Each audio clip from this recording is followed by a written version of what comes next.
Hello and welcome back to the International Baccalaureate's Personal and Professional Skills course, Part A. This module is an introduction to the language development portion of the course. The aims of this module are meant to provide students with a basis for further study, work, and leisure through the use of an additional language, and provide the opportunity for enjoyment, creativity, and intellectual stimulation through knowledge of an additional language. For this module, you will want to have some scratch paper, something to write with, your computer, and an internet connection. Okay, over the next 2 years, you're going to devote at least 50 hours to language development. My opening question to you is to create a list of 4 things you think that means. What's 4 things language development means to you? Take a moment. Did you have trouble with your list? You know, when I've asked students this question, I get responses like learning to read the language, learning vocabulary words, learning to speak the language, learning to hear what the language sounds like correctly. Did that list line up with yours at all? I'm sure it did. The International Baccalaureates program actually recognizes a lot more stuff than just that as you develop the language. In IB's perspective, you cannot develop in the language if you aren't learning about the culture. So for a moment, yes, learning vocabulary words, learning pronunciation, learning to hear, learning to read, these are all great goals. But allow me to give you other ways to think about how you might spend a couple hours a month on getting to some of those goals. Okay, you already know that growing in the learner profile is a key component of this course. So let's examine language development through that frame. Take a moment and write down 4 learner profile traits that you think closely align to learning to read, listen, speak, and write an additional language. Okay, did you come up with your top 4? Let's see if your list aligns with mine. I put risk taker down because if you're going to be learning how to speak the language, you're really going to need to be comfortable enough with at least one other person to fail a lot as you practice and practice and practice. I put open-minded down because I think you're going to need to set aside some of your known ideas about how language is constructed and how words are used because the culture that developed this other language may have gone in a different direction than your home language. I put knowledgeable down because, come on, you knew that one was coming. I mean, you're likely going to be able to put an actual metric down on all the new stuff you've learned and experienced after your 50 hours are over. Finally, I put reflective down because I think a big piece of why we do this in the first place is so you can take time throughout the year to consider how this is adding value to your personal and professional growth. Okay, so fair enough. You're asking me to think about the learner profile as I grow in language development, but still, you're pretty smart. You're seeing that you're still just reading, writing, speaking, blah, blah, blah, blah, blah. You're doing all the stuff we said earlier, so hang on. I got other ways to think about this. Let's look at language development through the lens of international mindedness. So IB asks you to develop an intercultural education. Take a moment here to write down what you think that means.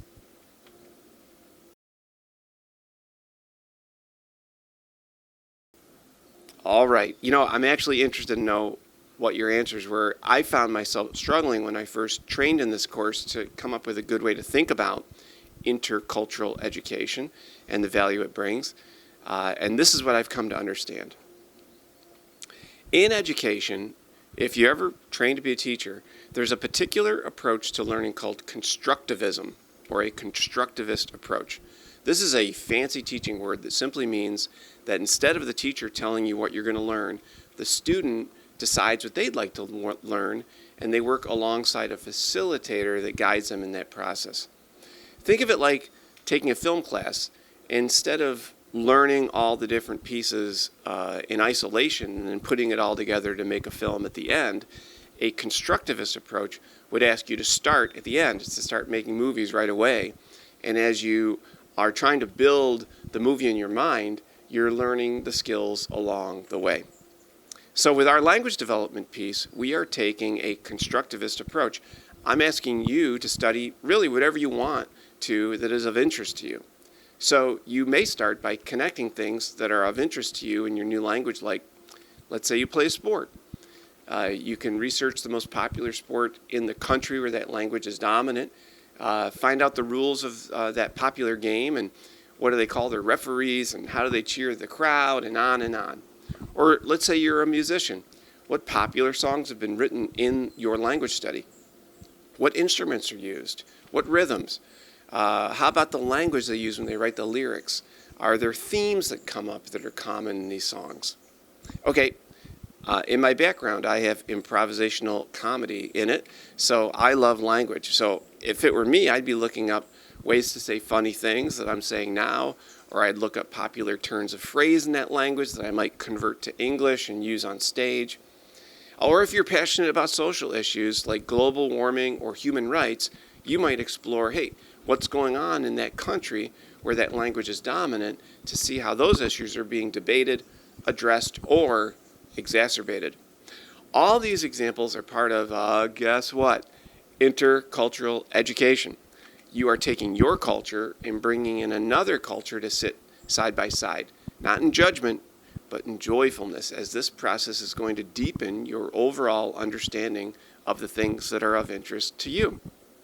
So in other words, you don't necessarily have to start with lesson 1 on Duolingo and work chronologically through that set of stuff. That might not put gas in your engine, you know what I mean? You might get through 3 or 4 lessons and you start looking at it like a chore instead of something fun. Instead, get in touch with things that are of interest to you and construct your language development based on those passions. Okay, let's talk about language development through your career-related study. Now, I know at this point in the course you may not have made a decision just yet on the language you want to spend time with, but for my career-related diploma students, you've been asked to pick a language that connects somehow to your career. So take a moment here and think about your career and the language potentially you're choosing, and write down 4 ways learning that other language and culture is going to make you better at maybe getting a job and succeeding in that job. Okay, I chose Spanish for my language, and I chose obviously teaching for my career, and here are 4 things I thought would connect. I would be interested in learning greetings and common slang for greetings so that I could just impress people as they walk through the door. You know, low-hanging fruit, guys. I would also be interested in learning customs in the home. Like, I'm really interested in like what food they eat on certain holidays and what do you bring to somebody's house if you go to visit.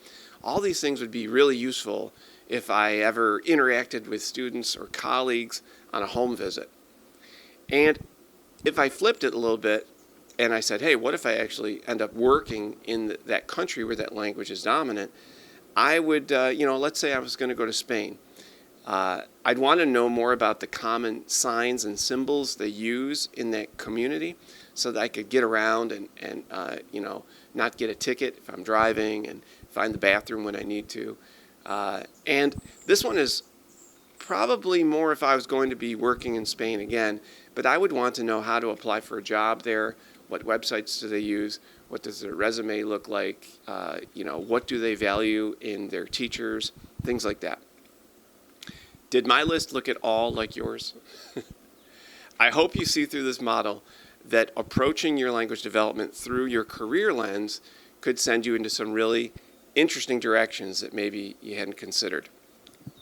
Let's now look at language development from a concurrent learning perspective. Remember, concurrent learning, this is the idea that all your classes are part of one singular experience.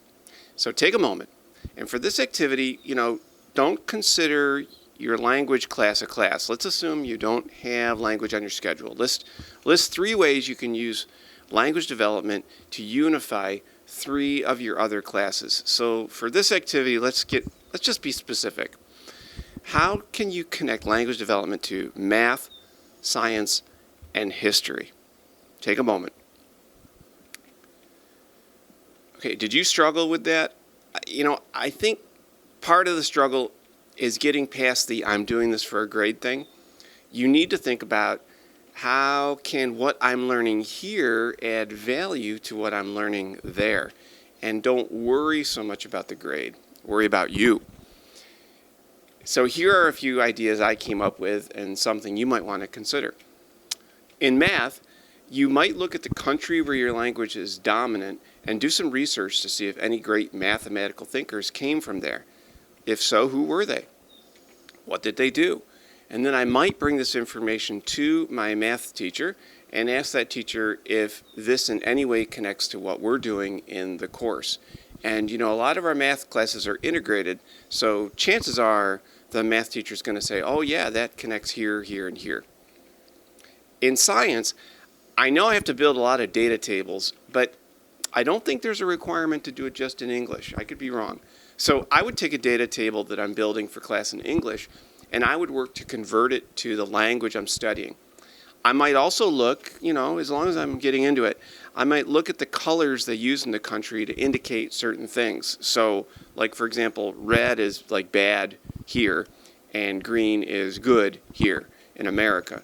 But is that the same in the country where that other language is dominant? And then, I might use that to help color my data table. And then I might look at the system they use to measure their data. Is it in miles or kilometers? And if it's different, I would adjust my table to the cultural norm of that other country. Then I would present it to the teacher and explain what I'm doing and how I did it. In history class, I might look at the language used to describe key figures in my study. For instance, the heroes in our culture, in American culture, for instance, they're often described as patriots or the fathers of our country. I would then look to the country where my language is dominant and look up their historical heroes and see what keywords they use to describe them. And then I would share that back with my teacher. So there's 3 ways, and yes, they all sounded kind of involved. I'm guessing your list was maybe simpler. But in science, for instance, I feel like that's maybe the best of my examples because I'd probably spend a couple hours doing that, and it would fulfill my language development goals for the month, and it would also be keeping my science right in the front of my mind. So I would call that a singular learning experience, concurrent learning. I hope you see by now that language development is more than just reading, writing, speaking, and listening.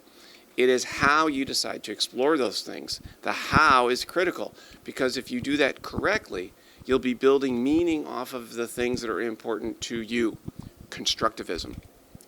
Now I want to talk about one more way for you to experience language development. And it may be the most important one. And yes, I use that word. We're talking experiences.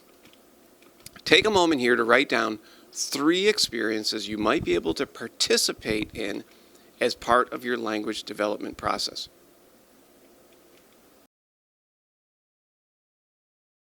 Okay, here are some of the things I wrote down. As you know, I'm a film teacher, so I would want to see the most important movie made in that language. And I love food, so I would cook a traditional meal. And if I could, I would go find the ingredients for that meal at a traditional grocery store. And for my third thing, I think I would find out what local festivals are happening in San Diego that celebrate that culture and the festivals within that culture. And I would just figure out when it's happening and I would just go enjoy it. What did you write down? Were we similar at all? I mean, can you believe that IB counts those things as part of your language development? It's actually pretty awesome. So what's the larger point here? The larger point is this.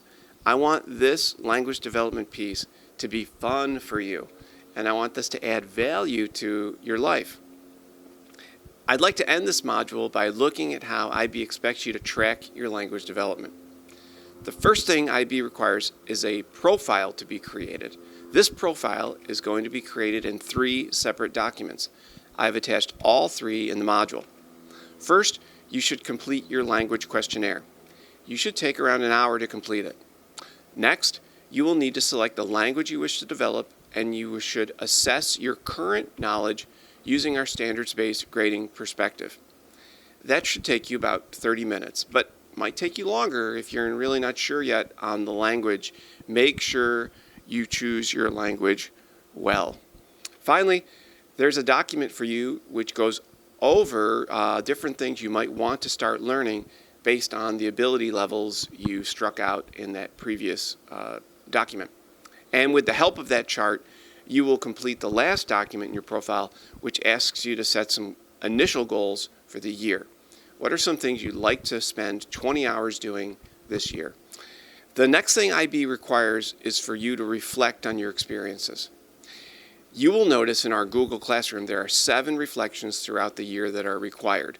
Those required reflections, guess what? Include reflections on language development. So guess what? This one's going to be easy.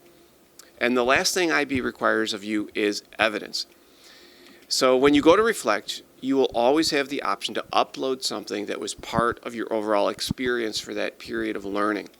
You don't always have to upload evidence as part of the reflection, but I encourage you to maybe do it 3 times throughout the year. Think visually. I would add the science chart in as evidence. That would be pretty cool. And maybe I would get a picture of me at the festival. And maybe I would get a picture of me buying food at that authentic market.